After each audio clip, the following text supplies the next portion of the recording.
and welcome to Queer Abbey, a weekly chat show that is performed, recorded, and produced by yours truly. Yes, welcome to the 35th episode of Queer Abbey. Ever since a couple of weeks ago, the TikTok sound that's like, "You must bounce on it, a crazy style," like Nosferatu, it's just like really stuck in my head. It's got me doing that accent all the time. At school, or no, at work mostly, I cannot stop doing that phrase. Crazy style. So satisfying. Speaking of TikTok, what's going on around here with this TikTok ban? They banned it for like 12 hours or something, which I felt all conspiratorial for thinking that it was like a political theater, you know, them banning TikTok in order to make Trump look more accommodating or like to appeal to Gen Z kids, basically being like, we're going to ban this because it's a national security threat, but actually, because I know you love it so much, you can keep it. Okay. Like, that's really what's going on this huge national political scale, which is so stupid. And it works too. I mean, the influence clearly is enough to win an election. I mean, or the money is enough. Elon Musk in cahoots with Donald Trump, creating this weird, like, supervillain type cabinet. I'm like, I don't even understand what's going on, to be honest. It's deeply disappointing. It's also deeply unsurprising. It's absolutely just like America standard behavior to elect a bunch of oligarchs. So, yeah, that's frightening. I was mostly annoyed about TikTok being banned because I do like to waste a lot of my time just like fucking around on TikTok, but like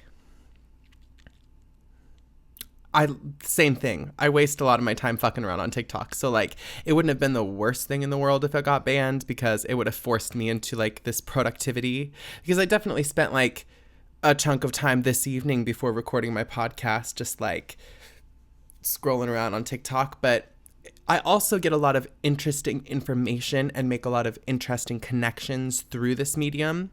And sometimes I learn important stuff. You know, I would take it with a grain of salt, anything that you learn from strangers on the internet, including me.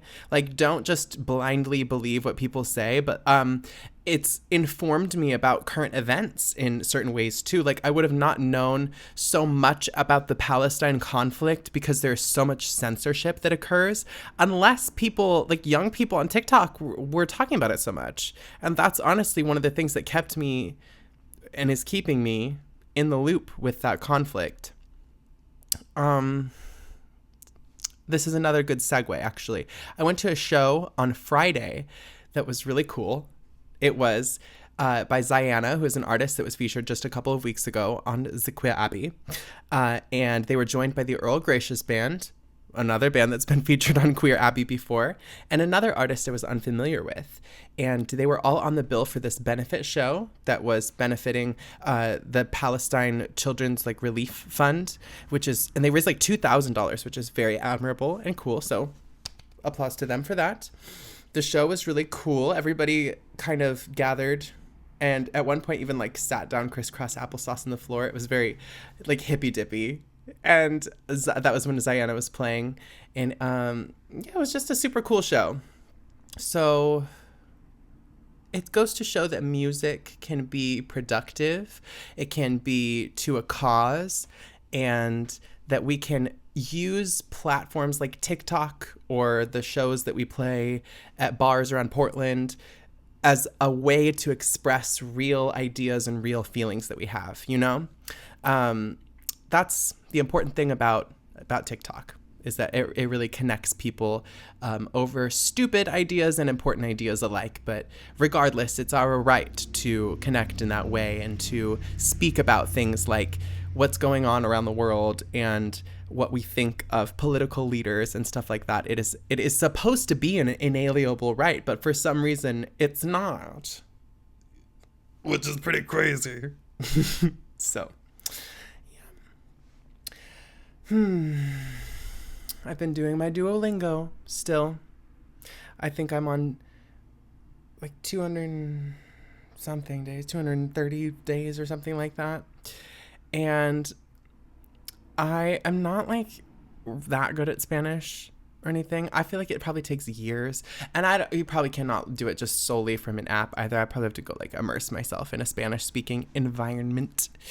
But it's so fun to learn stuff. Like, if you want to say you have to do something in Spanish, it's kind of, I don't know why, I just like think this is cool. You say sort of a similar like grammatical structure to English. Like if you're saying that like you have to do something, you would say tienes que, which is like the K is directly translates to like what, I guess, but it's used to modify a lot of other words, and it kind of, I understand it as like it's hard to define as an English speaker, to be honest, but que means like what, it means like something. It's sort of a placeholder type article word. And then tener is the like to version of to have. So you're literally saying like, or like modifying the verb like to have to like you have to do something. I don't know if that's completely nonsensical. I'm sorry if like that doesn't make any sense to somebody who doesn't speak Spanish at all, but like, yeah, it's cool. If I'm saying I have to do something, it's tengo, okay, which is like the conjugation for I have, tengo. So I have to leave, tengo que salir. I have to leave. So yeah, it's kind of cool to be able to understand small little turns of phrase and stuff like that. My friend Gabby, who's gorgeous and stunning and is a fluent Spanish speaker, and she's just completely bilingual, which is fierce. She taught me dale, which means like give it, and people say in like the way I just said it, like dale, like come on, give it, let's go, like come on, which is a fun word to use, dale.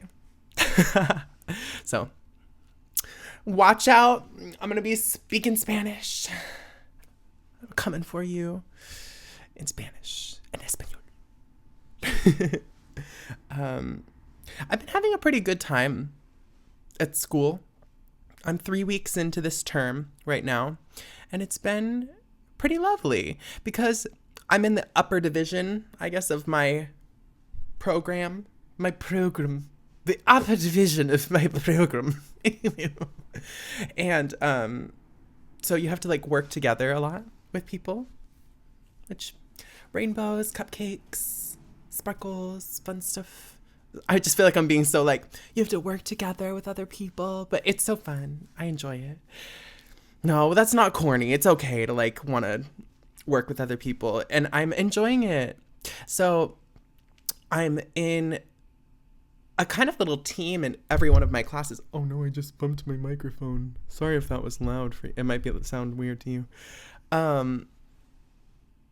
What was I saying? Oh, teamwork. So yeah, in all of my classes pretty much I'm in like a team, and we're like doing some sort of team project, which can be the worst. Right. I mean, anybody knows as soon as you bring up like team, like group work in college, it's like you raise an eyebrow. But I can only raise this eyebrow. Like I can do that one. Oh, maybe I'm lying. Wait, I think because I have to like close this eye to do it. Can I? Yeah, I can actually do both of them. Yeah, usually group projects, they suck, but this one's going to be awesome. These ones are. Yeah. So I'll go through all of them for you because I don't know, that's what I'm doing now. Telling you about my life. One of them, we're doing the Night of the Living Dead. I've talked about that before on this podcast. We're taking the sound away from the Night of the Living Dead and then like doing all of the Foley and sound design and scoring the music and everything, which is going to be super cool. And we're each doing an individual piece of the movie in like collaboration, and then we're going to put it all together, which that's interesting. In another one of my classes, we're all working together to put on this concert later in the term. It's my class called Laptop Ensemble. And we are going to we have free reign, but we're going to create this performance based on the idea that we can program sounds. I guess that's the most basic way to say it. But we're going to use patches in a program called Max OSC. And yeah, so that's cool too. In another one of my classes, we are working together to make a film noir with the film students. And then I'm going to make, along with one other SAMP student, we're going to make the score for this film noir together. And then a few of the other SAMP students are going to mix it and like work doing the recording of the like dialogue and stuff like that. So a lot of collaboration on that project. And I even have, I don't know, there's even smaller assignments as well, but those are some like longer term ones. I have to compose like a few different songs for school, which is really engaging for me to have to like write music. And it's really fun to have prompts for that. Like, oh, write it for this film noir or for this animation or blank, blank, blankety blank. I just love it. It makes my brain go, ooh, brr. And because I actually have time and like bandwidth to put, effort into these things, it's fantastic. It can be so disappointing and disparaging when you want to like do a good job, but you literally don't have time, or like you have to go to work or whatever. Like, so my heart is with people that are going through this term and are trying to compose all of this music, like after they get home from work and everything, because me too, kind of, but at least I have my one day off a week now to get stuff done. So that's cool. Okay. I've ranted enough about what's gone on in my week. TikTok getting banned, doing Duolingo, the Palestine conflict that is somehow ongoing and destroying the Middle East, which I think that they're reaching a resolution, hopefully, as well. Damn it. Our country is so fucked up. Okay, anyway, yeah, moving on.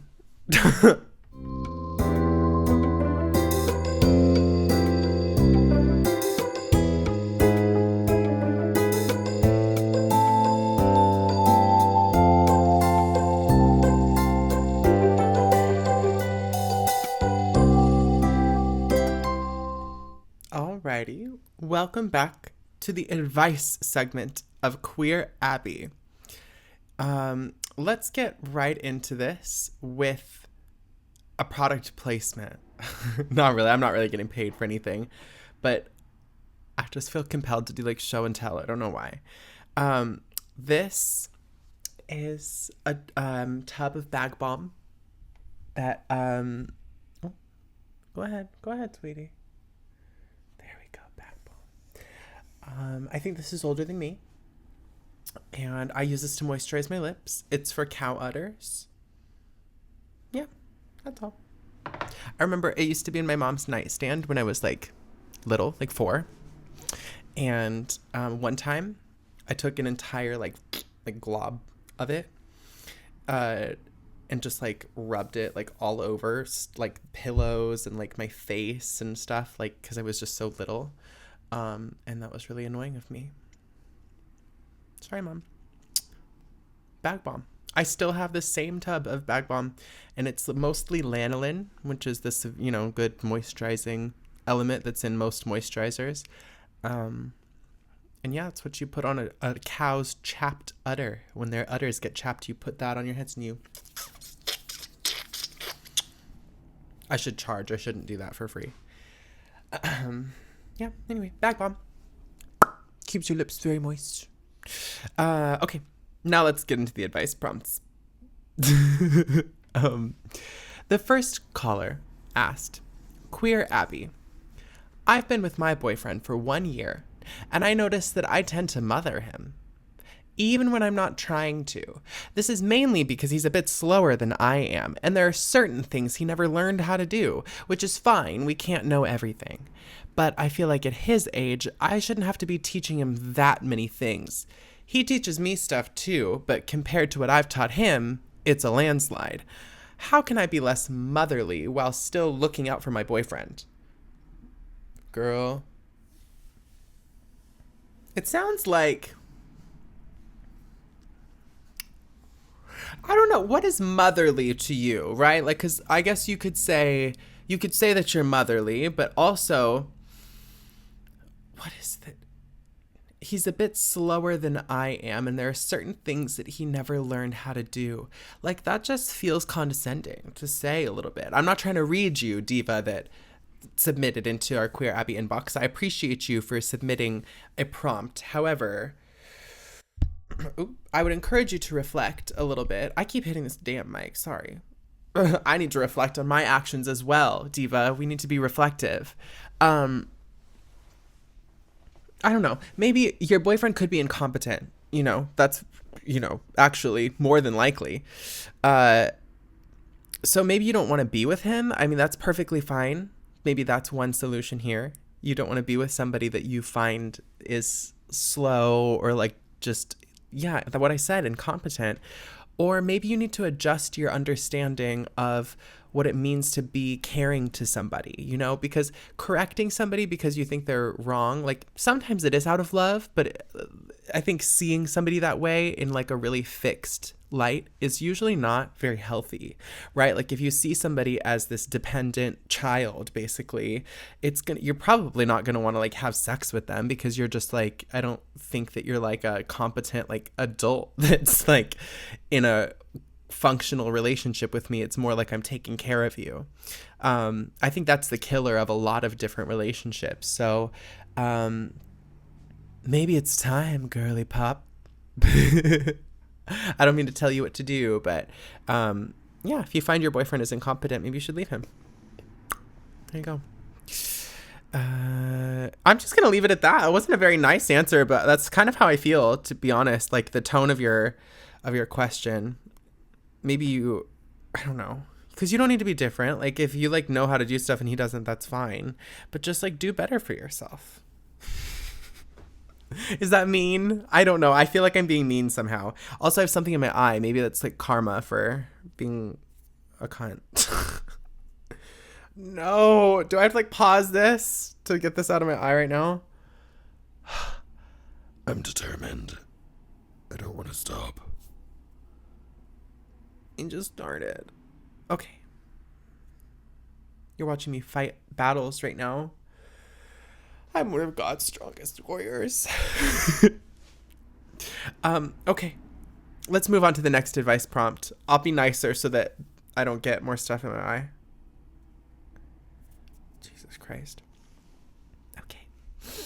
The next caller asked, Queer Abbey, what is the best, in parentheses, indirect, way to ask if she is down to use sex toys? I would like to introduce sex toys into our sex life, but I don't know the best way to ask her about it. I just don't know how she feels about the topic of sex toys in general. She has mentioned a few times that a friend of hers uses a vibrator with her partner. I would also like to try this with her. But I don't want to ask her directly. Any ideas? Well, it seems like you don't really want to ask her at all from the way that you're talking about it. What is the best indirect way to ask her? But I don't want to ask her directly. I think that you could write her a note. You could send her a carrier pigeon. That could be a very fun way to approach this. No, in all seriousness, I think that you can just ask her. It can't be that hard. I mean, if you're in a relationship with somebody, I don't know for how long you have been together, but if you are like intimate together and you like, I don't know, have sex a lot, like it should probably be and feel normal for you to bring up the fact that you want to do something sexual. And sex toys are nothing to be shameful about. I don't know, like, are you wanting to get like pegged? Because that's fine too, but there's something that doesn't feel forthright about the way that you're asking this question, which I'm not going to read too much into that, but the way that you can do it is by being direct. I know that you asked me for an indirect way, but you can't just like go on like, I don't know. Like, what are you going to do? Send her a text message from an anonymous phone number, like get a burner phone and be like, would you use sex toys with your boyfriend? Yes or no? Please answer. Like, how are you going to indirectly ask this question? It's an intimate question with your partner that you're intimate with. So you need to ask it in a way that's appropriate to that. That's kind of the only solution here. Darling.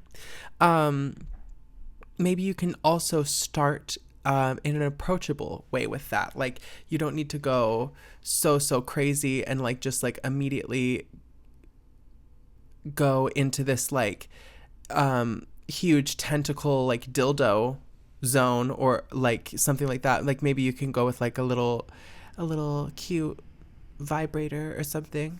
You said that she brought up using a vibrator with a friend. So like, isn't that basically the same thing, you know? Yeah. So stop being a pussy. Bring it up. There you go. That's going to pretty much bring us to the end of this advice segment. I had to adjust the clips in my little podcast, the music clips, because they were playing while I was talking. So I hope I didn't seem too distracted while I was doing that. Sorry.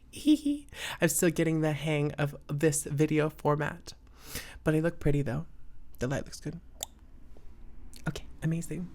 Let's move on to the music spotlight, which I'm very excited to share with you.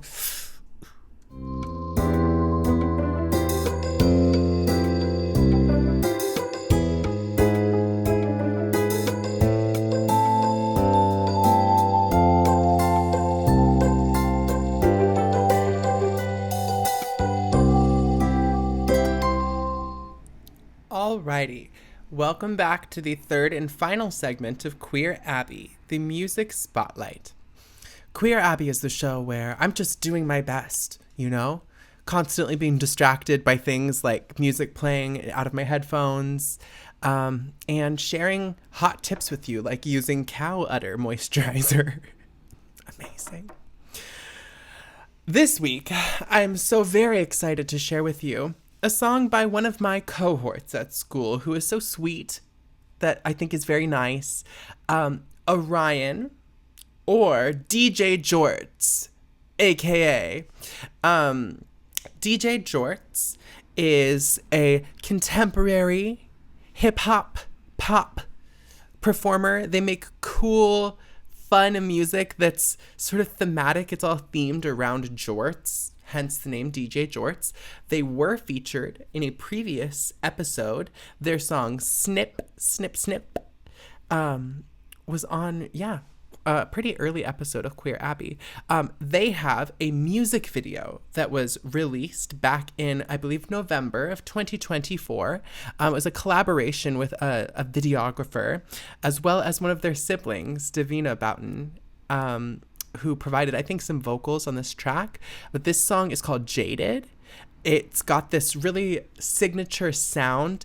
DJJorts is a producer. They're in school with me studying SAMP, or Sonic Arts and Music Production.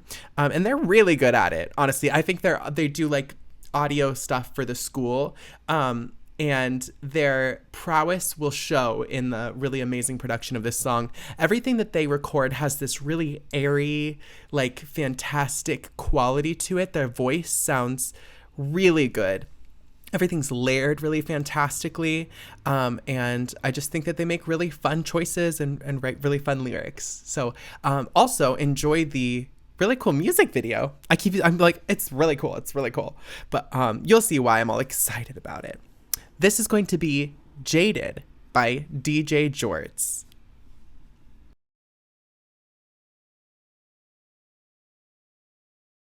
Would you say that I was jaded when I said you couldn't make it? Little did you know I had to fake it, because I knew you couldn't take it. Everything became so faded, but then I started to wake up, wake up,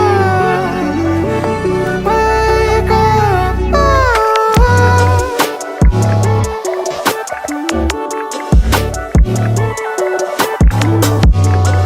Wake up.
make it. Little did you know I had to fake it, because I knew you couldn't take it. Everything became so faded, but then I started to wake up, wake up.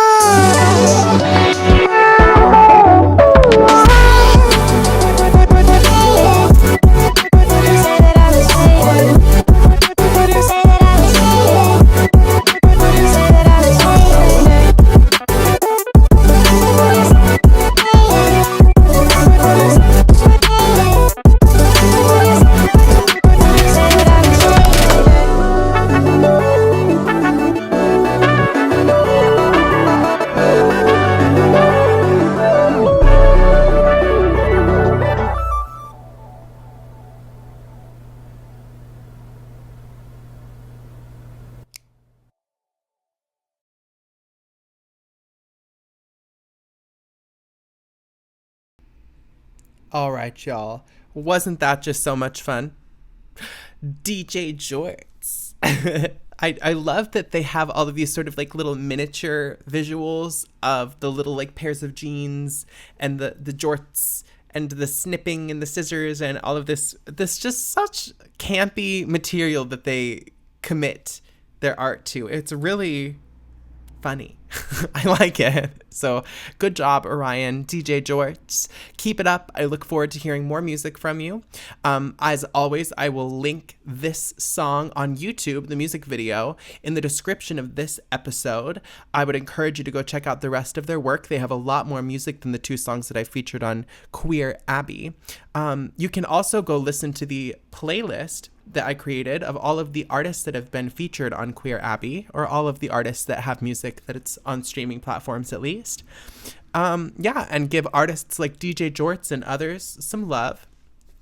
Yeah, if you want to be featured on Queer Abbey, you can reach out to us. If you want advice, you can use the anonymous submission link that's down in the description below. You just click that and fill it out. Ask me whatever silly questions you've got. If you want to have your music featured, you can send me an email to queerabbey@gmail.com. That's QUEERABBEY@gmail.com. Our phone number is 503-567-2053. Mama almost forgot the phone number. I'm a little tired. That's it. So yeah, pretty much you could reach out to us like that if you want to. Isn't that lit? Thank you so much for tuning in. I appreciate you, and I hope you have a good rest of your week. Don't do drugs. Bye.